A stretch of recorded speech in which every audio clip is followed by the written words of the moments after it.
ഒരു മോഹൻലാൽ സിനിമയ്ക്ക് പോസിറ്റീവ് റിപ്പോർട്ടുകൾ വന്നാൽ ബോക്സ് ഓഫീസിന് എന്ത് സംഭവിക്കുമെന്ന് സിനിമാ പ്രേമികൾ പോയിട്ട് സാധാരണ ജനങ്ങൾക്ക് വരെ അറിയാവുന്ന കാര്യമാണ്. മിക്സഡ് റെസ്പോൺസ് വന്നിട്ടും എമ്പുരാൻ എന്ന സിനിമയ്ക്ക് 250 കോടിക്ക് മുകളിൽ കളക്ഷൻ നേടിയത് നമ്മളെല്ലാം കണ്ടതുമാണ്. 250 കോടി ക്ലബിൽ കയറുന്ന ആദ്യത്തെ മലയാള സിനിമയും എമ്പുരാനാണ്. എന്നാൽ കുടുംബ പ്രേക്ഷകർ അടക്കം ഒരുമിച്ച് പോസിറ്റീവ് റെസ്പോൺസ് പറഞ്ഞ ഒരു ലാലേട്ടൻ സിനിമ വന്നിട്ട് കുറച്ചു കാലമായി. എന്നാൽ ഇന്നലെ റിലീസായ തുടരും എന്ന സിനിമ അത് മാറ്റിക്കുറിച്ചിരിക്കുകയാണ്.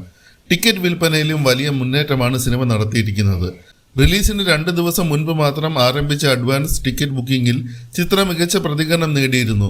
ആദ്യ ഷോകൾക്കിപ്പുറം പോസിറ്റീവ് അഭിപ്രായം വന്നതോടെ ടിക്കറ്റ് ബുക്കിംഗ് വെബ്സൈറ്റുകളിൽ കുതിച്ചുകയറ്റമാണ് സംഭവിച്ചത്. പ്രമുഖ ബുക്കിംഗ് പ്ലാറ്റ്ഫോമായ ബുക്ക് മൈ ഷോയിൽ മണിക്കൂറിൽ 35,000-ലധികം ടിക്കറ്റുകൾ വിൽക്കുന്ന നിലയിലേക്കും ചിത്രം ഇന്നലെ എത്തിയിരുന്നു. ഇപ്പോൾ മറ്റൊരു കണക്ക് കൂടെ പുറത്തു വന്നിരിക്കുകയാണ്. റിലീസ് ദിനങ്ങളിൽ ബുക്ക് മൈ ഷോയിൽ നടന്ന ബുക്കിംഗ് കൗണ്ടിന്റെ കണക്കാണത്. ഈ വർഷം റിലീസായതിൽ നിരവധി അന്യഭാഷാ ചിത്രങ്ങളെയും തുടരും എന്ന സിനിമ പിന്നിലാക്കിയിട്ടുണ്ട്. ലിസ്റ്റിൽ 2ാം സ്ഥാനത്താണ് ചിത്രം.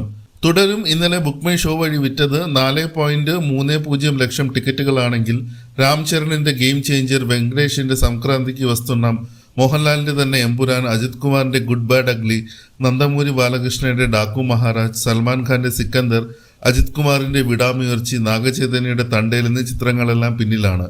ഈ വർഷത്തെ കണക്കിൽ തുടരുമിന് മുന്നിലുള്ള ഒരേ ഒരു ചിത്രം വിക്കി കൗശൽ നായകനായ ബോളിവുഡ് ചിത്രം ഛാവയാണ്. 6.68 ലക്ഷം ടിക്കറ്റുകളാണ് ചിത്രം റിലീസ് ദിനത്തിൽ വിറ്റത്.